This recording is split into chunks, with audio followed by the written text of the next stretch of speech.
មនុស្សស្រីដែលយើងជាពិសេសបរោះគូប្រុងប្រយ័ត្នតែពិតគ្រោះថ្នាក់មិនត្រឹមតែបរោះឯងមនុស្សស្រីខ្លះក៏គ្រោះថ្នាក់ដែរដែលមនុស្សប្រុសគួរតែប្រយ័ត្នប្រយែងបើជិះបានក៏មិនគួរយកធ្វើជាជីវិតគូដែរមនុស្សស្រីដែលស្អាតពេកហេតុអីមិនស្អាតពេកខតស្អាតពេកបាក់ប្រជែងបាក់ថែណា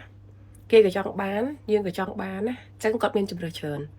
គាត់ស្អាតពេកអញ្ចឹងពេលខ្លះវាគ្រោះថ្នាក់ដែរសម្រាប់យើងអ្នកតាមស្រឡាញ់គាត់យើងត្រូវគាត់គុណយើងត្រូវលួងលោមយើងត្រូវមានអីឲ្យលើសលប់ដើម្បីការពារគាត់ដើម្បីថែរក្សាដើម្បីយើងយកគាត់ពីអ្នកដតីមកបានដើម្បីប្រជែងបានអញ្ចឹងមនុស្សស្អាតស្អាតពេកពេលខ្លះមិនសូវជាល្អប្រហែលនេះអូខេទី2នោះស្អីដែលគាត់ហាយសូពេលខ្លះមិនសូវជាស្អាតទេតែគាត់ហាយសូស្លាប់បងសម្ភារៈនិយមសាហាវ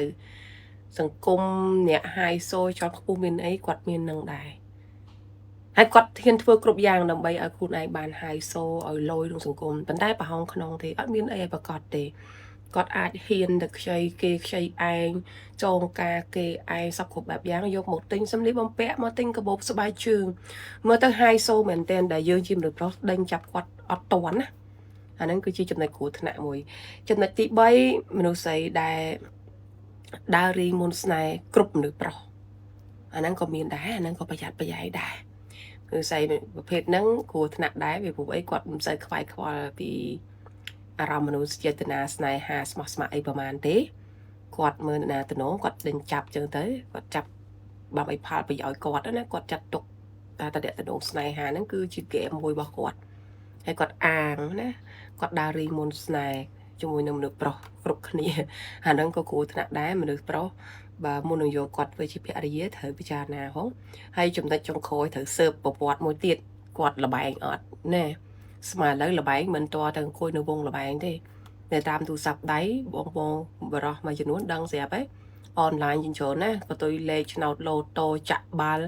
មានណាអូយខ្ញុំចុះនិយាយថាវាមានរឿងច្រើនរឿងលបែងនេះព្រោះអ្នកខ្លះមិនជាពាក់គេដោយសារអីទេមនុស្សស្រីខ្លះ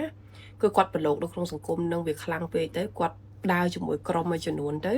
ធ្វើឲ្យគាត់ហ៊ានធ្វើទាំងអស់ហ្នឹងអញ្ចឹងបើសិនជាបងបរោះអត់បានស៊ើបឲ្យបានត្រឹមត្រូវដិតដល់ទេវាប្រកាសជាយកមកអូខេវាមនុស្សវាអត់ចុចថាវាមិនសូវជាល្អសម្រាប់ជីវិតបងបរោះបើសិនជានារីប្រភេទហ្នឹងធ្វើជាភរិយាបើសិនជាបងមានរឿងអីផ្សេងទៀតអាច comment បានហើយក៏សូមអព្យាស្រ័យដែរតែបើបងនារីមួយចំនួនដែលខ្ញុំលើកពីចំណុចទាំងអស់ហ្នឹងវាមិនប្រកាសថា 100% ខ្ញុំនិយាយត្រូវទេតែគ្រាន់តែជាសារមួយដាស់តឿនឲ្យបងបរោះចេះពិនិត្យមើលឬក៏យើងជាមនុស្សស្រីត្រូវជៀសអំពីចំណុចទាំងអស់ហ្នឹងដើម្បីកុំឲ្យគេខ្លាចរអាចំពោះយើងអូខេតោះអ្នកដែលគាត់មានបញ្ហាគេហៅថាឈឺសន្លាក់ឈឺសរសៃតិសូចុកចង្កេះចុកខ្នងរួយវាចឹងកបោះដៃផុតអីធ្វើដំណើរឆ្ងាយអង្គុយធ្វើការយូរវ័យច្រើនលើកដាក់ធ្ងន់ឬក៏ហាត់ប្រាណអីចឹងទៅវាឈឺដបង